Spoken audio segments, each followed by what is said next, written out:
Hello everyone, this is भावना। आप सभी का स्वागत है कॉलेज विद भावना में। तो कैसे हैं सभी? होपफुली सब अच्छे होंगे। कल से नवरात्रि स्टार्ट हो रहे हैं, तो आज हम करने वाले हैं असेसमेंट फॉर लर्निंग की क्लास 4th। अगर चैनल पे नए हैं तो सब्सक्राइब कर लें कॉलेज विद भावना को, क्योंकि क्लासेस हो ही रही हैं बीएड की और होंगी ही आगे। तो स्टार्ट करते हैं बिना देरी किए। आपको रिजल्ट का वेट हो रहा है और कंसंट्रेशन भी थोड़ा बहुत नहीं बन रहा होगा।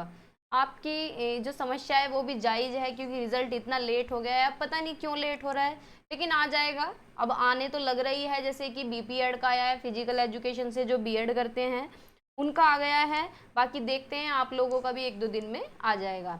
बाकी इंस्टाग्राम पे मुझे फॉलो कर सकते हैं, भावना त्यागी ऑफिशियल सर्च करके। अगर आपको कोई भी पर्सनली क्वेश्चन पूछना हो अपने करियर से रिलेटेड या किसी भी तरीके से, कोई भी क्वेश्चन पूछ सकते हैं, ठीक है। बाकी पीडीएफ्स जो हैं, पीडीएफ्स के लिए टेलीग्राम ज्वाइन कर लें। टेलीग्राम ज्वाइन कर लें, कॉलेज विद भावना के नाम से है। वहाँ पे 3200 के आसपास मेंबर्स हैं, तो आप वहाँ ज्वाइन कर सकते हैं और पीडीएफ्स ले सकते हैं, ठीक है। तो स्टार्ट करते हैं। हम कर रहे हैं असेसमेंट फॉर लर्निंग, यानी जो आपका 5th पेपर है, अधिगम के लिए आकलन। अधिगम के लिए आकलन, इसके यूनिट फर्स्ट कर रहे हैं और क्लास 4 है। 3 क्लासेस इसकी हो गई हैं। अगर वो नहीं देखी हैं तो जाकर देख लेना, क्योंकि फर्स्ट यूनिट ऑलमोस्ट हमारी कंप्लीट होने ही वाली है। हमने मेजरमेंट का कंप्लीट टॉपिक पढ़ लिया है, इवैल्यूएशन के बारे में कंप्लीट पढ़ लिया है। आज हम असेसमेंट करने वाले हैं। 1-2 क्लास और लगेंगी, पूरी यूनिट ये कंप्लीट हो जाएगी। और सबसे ज़्यादा इंपॉर्टेंट यूनिट यही है, सबसे ज़्यादा वेटेज इसका ही है। इतने क्वेश्चन आते हैं भर भर के, लॉन्ग में भी आते हैं, शॉर्ट में भी और वेरी शॉर्ट में भी, ठीक है। और दूसरी बात, पूरी जो बुक है असेसमेंट फॉर लर्निंग, उसका ये बेस है फर्स्ट यूनिट। अगर आपने फर्स्ट यूनिट अच्छे से समझ ली तो आगे की यूनिट भी आपको इजीली समझ आ जाएंगी। एक बार सिलेबस में आपको दिखा देती हूँ कि हम फर्स्ट यूनिट कर रहे हैं मेजरमेंट, असेसमेंट एंड इवैल्यूएशन। ये यूनिट फर्स्ट है। हमने इसके अंदर क्या क्या किया है, कंसेप्ट ऑफ मेजरमेंट, मेजरमेंट हमने बिल्कुल डिटेल में पढ़ा है। इवैल्यूएशन पढ़ लिया है। आज हम असेसमेंट करने वाले हैं, ठीक है। फॉर्मेटिव एंड सबमेटिव इवैल्यूएशन भी हम कर चुके हैं। सीसी की क्लास आपको कल मिलेगी, फिर हमारे ये टॉपिक रह जाएंगे और ये भी आज ही करेंगे हम, असेसमेंट फॉर लर्निंग और असेसमेंट ऑफ लर्निंग, ये भी आज ही पूरा हो जाएगा, ठीक है। असेसमेंट भी आज पूरा हो जाएगा, यानी आपके ये टॉपिक बचेंगे ओपन बुक एग्जामिनेशन, ग्रेडिंग और सीजीपीए और CBCS, choice based credit system, ठीक है। तो ये यूनिट आपकी कंप्लीट हो जाएगी। 1-2 क्लास और लगेंगे। और असेसमेंट टूल भी मैंने इसमें रखे हैं इसी यूनिट में। असेसमेंट टूल यानी क्वांटिटेटिव और क्वालिटेटिव, तो ये भी असेसमेंट के अंदर ही कर लेंगे, ठीक है। तो स्टार्ट करते हैं बिना देरी किए। तो बेसिकली असेसमेंट होता क्या है, देखो, इवेल्युएशन और असेसमेंट दोनों एक जैसे ही हैं, दोनों का मतलब बिल्कुल सेम है, लेकिन बस ये मान सकते हैं कि इसका दायरा थोड़ा सा छोटा है और इवेल्युएशन का दायरा बड़ा है। जैसे कहते नहीं, इवेल्युएशन यानी हम पूरी बुक को कवर करते हैं, यानी पूरा जजमेंटल लेके आते हैं इवेल्युएशन के अंदर। और असेसमेंट का दायरा क्या है, छोटा है, कि बस हम इम्प्रूवमेंट पे हमारा फोकस रहता है, कि बच्चे का पता चल जाए कैसा बच्चा चल रहा है, सारी इन्फॉर्मेशन इकट्ठी करी, देखा कि क्या बच्चे को आता है क्या नहीं आता है, फिर उसी के बेस पे इम्प्रूवमेंट की कोशिश करना। तो ये होता है आकलन। मूल्यांकन क्या है, बड़े बेस पे होता है, ब्रॉडर इसका एरिया है, ठीक है। ये मान लो इसका छोटा भाई है असेसमेंट इवेल्युएशन का, ठीक है। बाकी इवेल्युएशन और असेसमेंट में कोई इतना ज़्यादा डिफरेंस नहीं है। आपको अगर एक आता है, इवेल्युएशन समझ में आ रहा है या फिर असेसमेंट समझ में आ रहा है, तो इवेल्युएशन की जगह असेसमेंट भी, मतलब उसका जो कंसेप्ट है वो लिख सकते हैं, ठीक है। और बहुत जगह आपको देखने के लिए मिलेगा, पेपर के अंदर लिखा तो होगा असेसमेंट, हिंदी की साइड देखेंगे तो वहाँ मूल्यांकन लिखा होगा। बहुत बार मूल्यांकन लिखा होता है और इंग्लिश की साइड देखेंगे तो असेसमेंट लिखा होता है। तो इस तरीके से एग्जामिनर भी कर देता है। दोनों का मतलब लगभग सेम ही है, बस ये है कि इसका दायरा बड़ा होता है, इसका दायरा छोटा होता है। ये जजमेंटल बेस पे होता है, ये इम्प्रूवमेंट बेस पे होता है। तो स्टार्ट करते हैं। बेसिकली आकलन क्या होता है, देखो, गूगल ने भी मूल्यांकन ही बोला है इसे, मतलब ट्रांसलेट किया है। वैसे असेसमेंट का मतलब होता है आकलन, हिंदी मीनिंग। ठीक है, मूल्यांकन भी लिखा मिल सकता है। तो असेसमेंट क्या है, एक प्रोसेस, एक प्रक्रिया है जिसमें हम क्या करते हैं, इन्फॉर्मेशन इकट्ठा करते हैं, गैदर करते हैं, डिस्कस करते हैं अलग अलग सोर्सेज से बच्चे के बारे में कि बच्चा कैसा चल रहा है, क्या बच्चा जानता है, क्या समझता है, कितनी उसे नॉलेज है, क्या उसके एक्सपीरियंसेस हैं, क्या उसका रिजल्ट आ रहा है। और इन सभी के बेस पे जब हम सारी इन्फॉर्मेशन इकट्ठा कर लेते हैं तो हम ये देखते हैं कि कहाँ इंप्रूवमेंट किया जा सकता है, कहाँ बच्चे को सुधारा जा सकता है उसके परिणामों के आधार पर। ठीक है, तो ये होता है आकलन। आगे चलते हैं। Assessment refers to the collection of possible evidences, यानी तथ्य इकट्ठे करना, डेटा इकट्ठा करना जो कि जरूरी है जिससे पता चल सके कि बच्चे की परफॉर्मेंस क्या है। इतना डेटा तो कम से कम इकट्ठा करेंगे हम जिससे हम उसका आकलन कर सकें कि कितना चल रहा है, कैसा बच्चा चल रहा है। जैसे बच्चे स्कूल में जाते हैं, छोटे बच्चे, तो उनका डेटा कैसे इकट्ठा करते हैं कि उनकी मम्मी क्या है, उनके सारे टेस्ट का रिकॉर्ड रख लेंगे और पीटीएम में जब जाएंगी पेरेंट्स टीचर मीटिंग में तो जाके बोलेंगे कि भाई मेरे बच्चे का ये सारा डेटा है और इस परफॉर्मेंस के बेस पे ये देखो कि मेरा बच्चा कैसा चल रहा है। तो टीचर फिर उसके ऊपर कुछ ना कुछ जवाब देगी। तो ये क्या होता है, पूरा असेसमेंट करना, यानी पूरा डेटा इकट्ठा करना, उसके बेस पे देखना कि कैसा परफॉर्म बच्चा कर रहा है और कहाँ इंप्रूव करने की जरूरत है।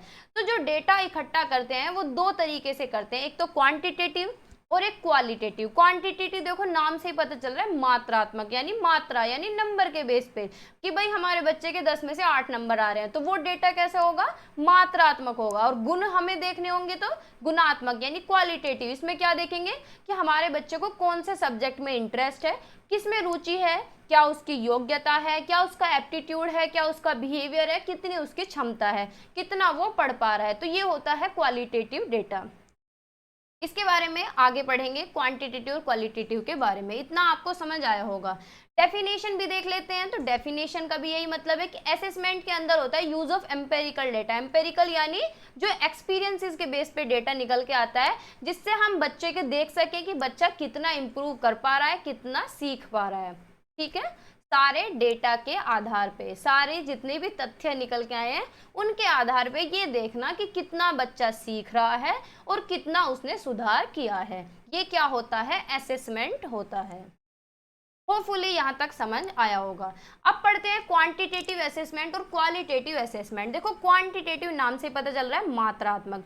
अब हम किसी भी चीज की मात्रा कब मापते हैं, मात्रा यानी सिंबल बेस पे, नंबर के बेस पे, है ना, न्यूमेरिकल फॉर्म में नंबर के बेस पे। तो वो क्या होगा, क्वांटिटेटिव असेसमेंट। और नंबर के बेस पे न्यूमेरिकल कब होगा, जब बच्चे का हम टेस्ट ले रहे हैं, कोई भी इस तरीके का टूल हम यूज कर रहे हैं जिसमें बच्चे का न्यूमेरिकल डेटा निकल के आए। जैसे 100 नंबर का पेपर है तो 90 नंबर आ रहे हैं, तो ये क्या है, न्यूमेरिकल फॉर्म में डेटा आ रहा है। या फिर हम ओरली बच्चे से पूछ रहे हैं कि 10 क्वेश्चन है, इनमें से बच्चे ने कितने सही किए हैं, 8 सही किए हैं। तो इस तरीके से जो न्यूमेरिकल डेटा आता है उसे हम क्वांटिटेटिव असेसमेंट बोलते हैं।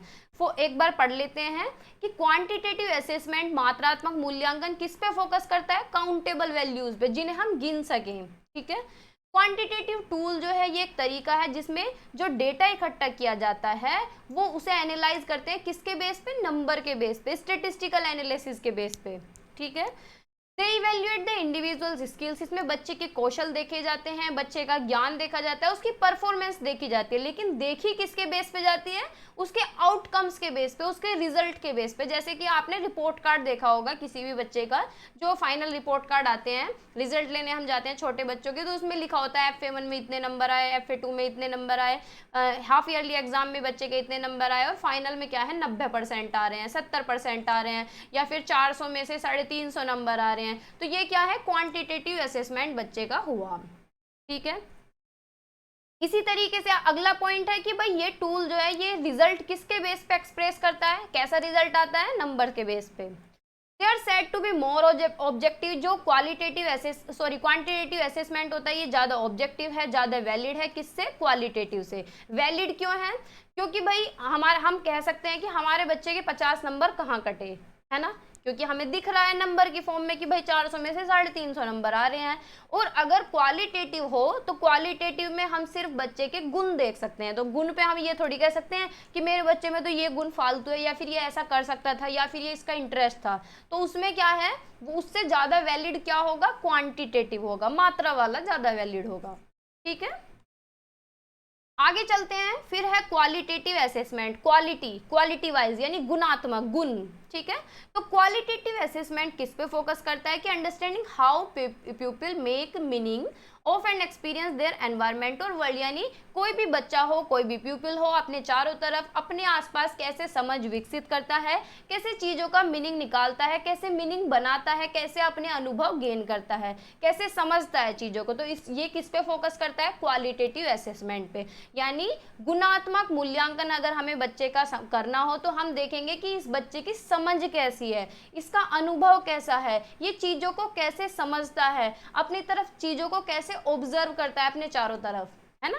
जैसे कि क्लास में 40 बच्चे बैठे हैं, तो कोई भी नया टीचर आया, नया हो चाहे पुराना हो, वो क्या है, बच्चों को ऑब्जर्व करेगा, देखेगा, अपने ऑब्जर्वेंस के बेस पे देखेगा कि हाँ ये बच्चा इंटेलिजेंट हो सकता है, क्योंकि ये क्या है, क्वेश्चन भी ठीक बता रहा है, बीच बीच में डिस्कशन भी कर रहा है, इसे एक्सपीरियंसेस भी अच्छे हैं, इसकी बेसिक नॉलेज भी अच्छी है। तो वो किस तरीके का आकलन हुआ, क्वालिटेटिव हुआ, ठीक है। या फिर टीचर क्या कर रहा है, केस स्टडी कर रहा है, या फोकस कर रहा है, या 4 बच्चों में से क्वेश्चन कोई एक बता रहा है तो उस पर फोकस कर रहा है कि हाँ ये बच्चा अच्छा हो सकता है। तो ये कैसा हुआ, टीचर क्या देख रहा है, गुण देख रहा है। तो कैसा मूल्यांकन हुआ, गुणात्मक मूल्यांकन। इसका स्कोप लेकिन नैरो है, यानी कम स्कोप है, छोटा स्कोप है। ये एप्लीकेबल सिर्फ कुछ ही सिचुएशन पे हो सकता है, एक्सपीरियंसेस पे हो सकता है, लेकिन हम इसे ज़्यादा ब्रॉड सिचुएशन में नहीं अप्लाई कर सकते, क्योंकि गुणात्मक है, छोटा एरिया हो सकता है। लेकिन अगर हमें बड़े एरिया पे बात करनी होती है तो हम किस पे जाते हैं, नंबर की फॉर्म पे जाते हैं, है ना। अब कोई भी रिजल्ट हो, कोई भी डिग्री ले लो, कोई भी क्लास ले लो, सभी में क्या है, सभी में लास्ट में जाके रिजल्ट जो है नंबर के बेस पे होगा कि भाई इतने % उसके आए हैं या इतने % उसके आए हैं, है ना। कभी भी ऐसा होता है कि बस रिजल्ट तो ऐसे ही आ गया कि भाई हाँ अच्छा है, ऐसा थोड़ी, ऐसा तो पहले टाइम पे होता था जब वैदिक एजुकेशन के टाइम पे, कि बच्चे का क्या है, क्वालिटेटिव असेसमेंट होता था, नंबर नहीं मिलते थे, कि बस ये बता दिया कि ये बच्चा अच्छा है, सदाचार का पालन करता है ना। ये पढ़ा था ना फर्स्ट ईयर में। तो आगे पढ़ते हैं, तो qualitative research employ the researcher as the primary means of data collection. इसमें जो डेटा इकट्ठा किया जाता है वो कैसे किया जाता है, इंटरव्यू के बेस पे। हम बच्चों का इंटरव्यू ले रहे हैं, उनसे क्वेश्चंस पूछ रहे हैं, ठीक है, फोकस कर रहे हैं कुछ पर्टिकुलर ग्रुप्स पे, या फिर बच्चों के ग्रुप बना दिए 4-4 के 5-5 के, उन पे फोकस कर रहे हैं, ठीक है। केस स्टडी कर रहे हैं कि भाई 1 महीने तक या 15 दिन तक हमने एक एक बच्चे पे फोकस किया, उसकी सारी जितनी भी एक्टिविटीज़ हैं वो सारी ऑब्जर्व करी और उनका रिकॉर्ड लिखा कि भाई ये स्पोर्ट्स में अच्छा है, ये सिंगिंग में अच्छा है, ये क्लास में डिसिप्लिन रखता है, ड्रेस कोड इसका अच्छा है, क्वेश्चन ज़्यादा पूछता है, डिस्कशन ज़्यादा करता है। तो हम पूरी केस स्टडी कर रहे हैं, पूरा ऑब्जर्वेशन कर रहे हैं, बच्चे पे पूरा अवलोकन कर रहे हैं, ठीक है। Qualitative method do not yield numerical result in themselves, यानी जो गुणात्मक विधियां ये क्या है, जो रिजल्ट घोषित होता है, जो परिणाम देती है, वो नंबर की फॉर्म में नहीं देती, ठीक है। तो ये दोनों होपफुली आपको समझ आए होंगे।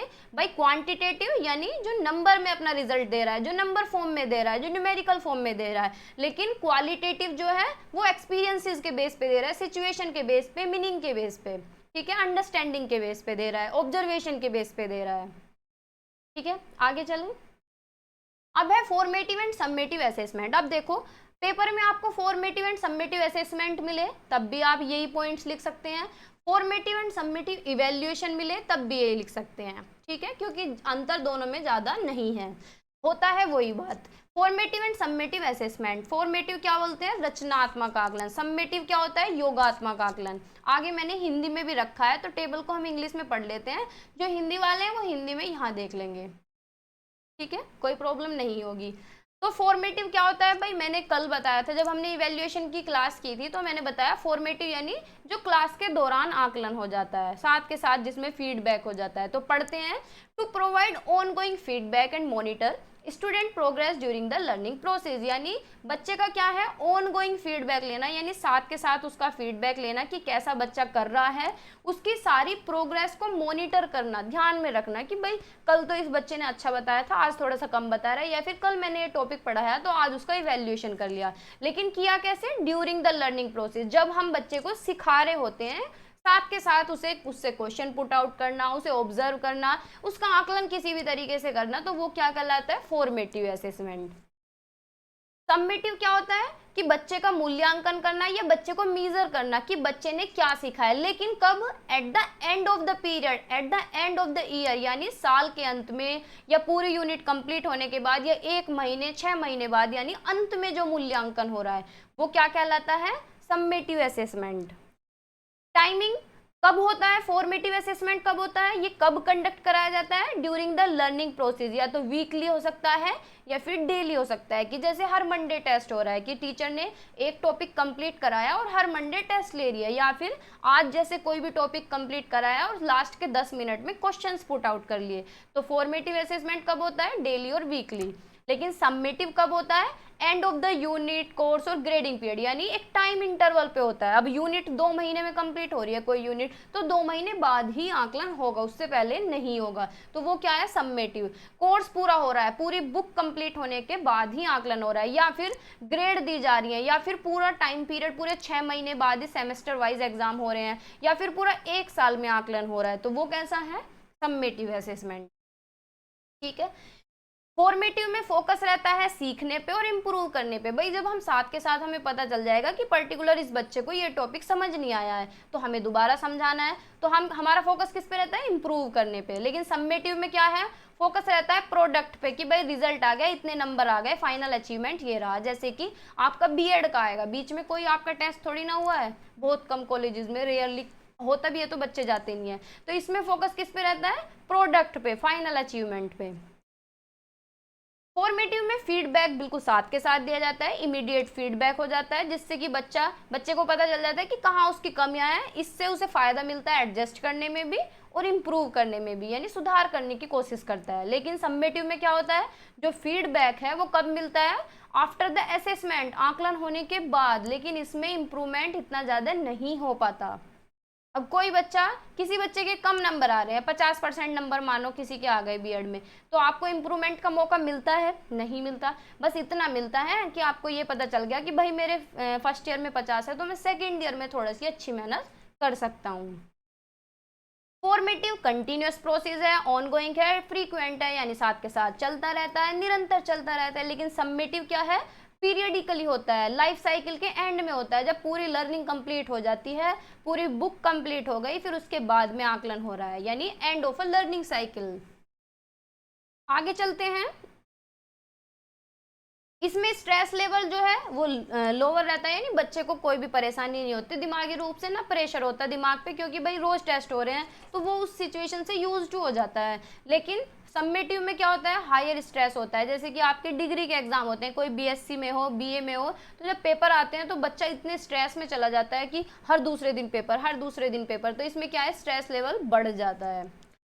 इसके एग्जाम्पल देख लेते हैं फॉर्मेटिव के, क्या हो सकते हैं कि भाई क्विज करा ली, साथ के साथ डिस्कशन करा लिया, पीयर रिव्यू करा लिया, होमवर्क के बेस पे देख लिया, फॉर्मेटिव एसेस कर लिया, बच्चे को खुद आकलन कर लिया, या टीचर ने ऑब्जर्व कर लिया। लेकिन सम्मेटिव में क्या होगा, फाइनल एग्जाम होंगे, स्टैंडर्डाइज टेस्ट होगा। स्टैंडर्डाइज टेस्ट का मतलब क्या होता है, जो पीछे से ही पेपर बन के आते हैं, जैसे कि आपके बीएड के पेपर, बोर्ड के पेपर, टर्म पेपर हो सकते हैं, एंड ऑफ ईयर प्रोजेक्ट हो सकता है, या फिर एक्सटर्नल असेसमेंट हो सकता है। ग्रेड का क्या रोल है, इसमें जो फोकस रहता है वो लर्निंग पे और ग्रोथ पे फोकस रहता है। लेकिन जो सम्मेटिव है इसका फोकस किस पे रहता है, फाइनल ग्रेड पे रहता है, कि बच्चे को मीजर करना कि पूरी साल में इस बच्चे ने क्या सीखा। इसमें जो इंस्ट्रक्शन दी जाती है वो टीचर क्या करता है कि भाई टीचर को भी फायदा होता है, कि पता चलता है कि मेरे टीचिंग मेथड में कहाँ मुझे चीजें चेंज करने की जरूरत है ना। लेकिन सम्मेटिव में क्या है, सिर्फ एक समरी निकल के आती है और उससे ये पता चलता है कि हमारे, अब जैसे कि बीएससी में बहुत सारे बच्चे क्या होता है, ऑर्गेनिक केमिस्ट्री में फेल होते हैं, fail in the sense back आती है, तो क्या करते हैं, तो टीचर उससे क्या होता है, जैसे कि पूरी साल में या एक सेमेस्टर में पूरा जो बैच है वो ऑर्गेनिक केमिस्ट्री में फेल हो गया, तो इससे क्या होगा कि भाई टीचर को बस ये समझ हो जाएगा कि हमें अपने करिकुलम में चेंज करने की जरूरत है, हमें अपनी इंस्ट्रक्शन में चेंज करने की जरूरत है, अपने टीचिंग मेथड्स चेंज करने की जरूरत है। ठीक है। टाइमिंग ऑफ रिजल्ट, जो फॉर्मेटिव है इसका रिजल्ट साथ के साथ आ जाता है, और जो सम्मेटिव है इसके रिजल्ट में टाइम लगता है। जैसे कि आपका बीएड का रिजल्ट कितना टाइम लग रहा है, आप लोग बहुत दुखी हो रहे हैं, कब आएगा कब आएगा, आ ही नहीं रहा है ना। ये हिंदी में भी आप लोग देख सकते हैं। ठीक है। बाकी इस तरीके से बना के लिख सकते हैं अपनी खुद की लैंग्वेज में, ऐसा नहीं है कि बिल्कुल बुकिश लैंग्वेज ही आप लोग लिखेंगे। अब है difference between assessment for learning, of learning और एज लर्निंग। ये आपके सिलेबस में भी इंक्लूड है और पेपर में भी बार बार पूछा जाता है। एज लर्निंग तो बहुत कम पूछा जाता है, ये दोनों पूछे जाते हैं।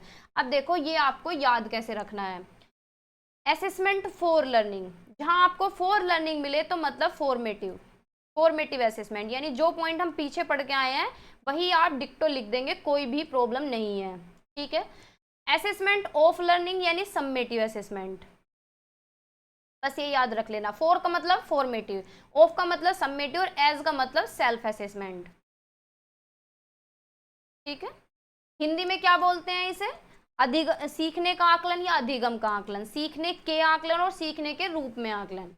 हिंदी में थोड़ा सा टफ है, लेकिन हिंदी में इंग्लिश में याद करेंगे ना तो अच्छे तरीके से समझ आ जाएगा कि फॉर का मतलब फॉर्मेटिव, एक आपको याद हो गया तो दूसरा आप याद कर ही लेंगे कि ऑफ का मतलब समेटिव। तो फॉर में क्या है, फॉर्मेटिव के सारे पॉइंट लिखने हैं कि भाई ऑनगोइंग फीडबैक होता है, साथ के साथ पेपर होते हैं और साथ के साथ क्या है, रिजल्ट आ जाता है। लेकिन समेटिव में क्या होता है, एंड ऑफ द ईयर होता है, जो अभी हमने पीछे पढ़ा है, and of the unit course, grading period और अचीवमेंट बिल्कुल लास्ट में मिलता है।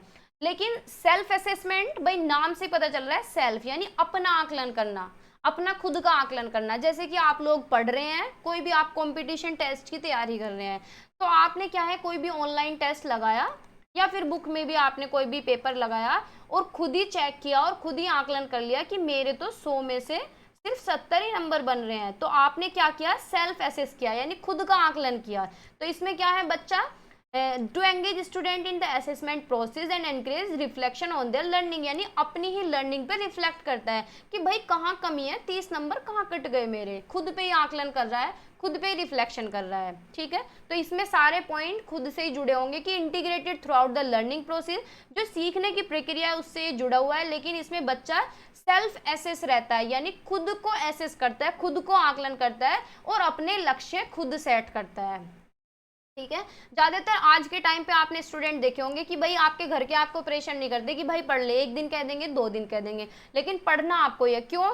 क्योंकि आपने अपने लक्ष्य सेट किए हैं कि मुझे ना ये गाड़ी लेनी है, या फिर मुझे इस तरीके का घर बनाना है, या मुझे अपना लाइफ स्टाइल चेंज करना है, या मुझे गरीबी से बाहर निकलना है, या फिर जैसा मेरा बचपन बीता है ऐसे आने वाले टाइम में जो मेरी जनरेशन आए, मेरे बच्चे आए, वो ऐसा बचपन ना बिताएं। तो आप क्या है, अपने गोल्स खुद सेट करते हैं। तो ये क्या है, सेल्फ असेसमेंट हो गया, ठीक है। इतना अगर आपने समझ लिया बिल्कुल बेसिक, मतलब शुद्ध तरीके से, शुद्ध देसी तरीके से, तो आप बना के लिख सकते हैं, ठीक है। तो फॉर्मेटिव में सारे वही पॉइंट लिखेंगे। समेटिव यानी जो साल के अंत में होता है। फॉर्मेटिव में फोकस रहता है सीखने पे और ग्रोथ पे और इम्प्रूवमेंट पे, लेकिन समेटिव में फोकस रहता है प्रोडक्ट पे कि भाई नंबर आ गए, फाइनल अचीवमेंट पे फोकस रहता है। असेसमेंट यानी सेल्फ असेसमेंट एज लर्निंग पे फोकस किस पे रहता है, मेटाकॉग्निशन पे। अब ये मेटाकॉग्निशन क्या है, ये होता है अधिसंज्ञान या परासंज्ञान, आपको कहीं लिखा हुआ मिल जाएगा। मेटाकॉग्निशन होता है जब हम अपनी ही थिंकिंग पे सोच विचार कर रहे हैं। जैसे कि मैंने कोई भी कपड़े खरीदे, तो मैं घर पे आके ये सोच रही हूँ कि ये कपड़े और सस्ते मिल सकते थे, या इन कपड़ों की क्वालिटी अच्छी नहीं है, या फिर मैंने सही किया ये कपड़े खरीद के, यानी अपने ही जो अपना ही डिसीजन है उसी पे सोच विचार कर रही हूँ। तो ये होता है मेटाकॉग्निशन। सीटेट में हर बार क्वेश्चन आता ही आता है इससे, ठीक है। मेटाकॉग्निशन होता है थिंकिंग अबाउट थिंकिंग, यानी अपनी ही थिंकिंग पे सोच विचार करना, पुनः विचार करना। कोई भी डिसीजन हमने लिया तो उस पर पुनः विचार करना। आगे पढ़ते हैं। भाई फॉर्मेटिव में इमीडिएट फीडबैक मिलता है, यानी साथ के साथ फीडबैक मिलता है, लेकिन समेटिव में क्या होता है, फीडबैक बाद में मिलता है। और सेल्फ असेसमेंट में क्या है, बच्चा खुद के ही आकलन में एंगेज रहता है, खुद पे रिफ्लेक्ट करता है, खुद के गोल सेट करता है। ये फ्रीक्वेंट होता है, कंटिन्यूअस होता है, ऑनगोइंग सपोर्ट मिलता है। लेकिन समेटिव क्या है, पीरियडिक होता है, and of the learning cycle होता है। वही सारे पॉइंट हैं जो पीछे से। लेकिन एज लर्निंग में क्या होगा, असेसमेंट एज लर्निंग में ये ऑनगोइंग है और डेली की एक्टिविटीज से जुड़ा हुआ है, ठीक है।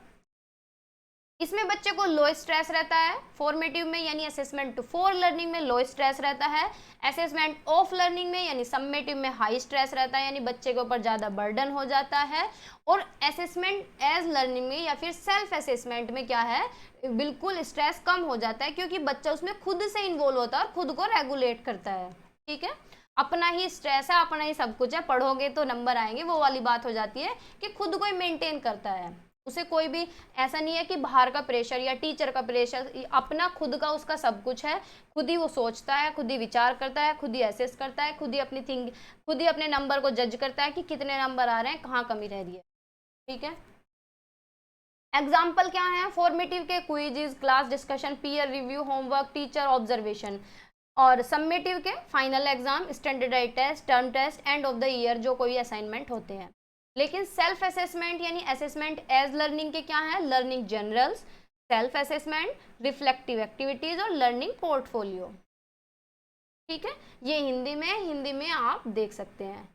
तो आज ये छोटी सी क्लास थी, होपफुली आपको समझ आई होगी।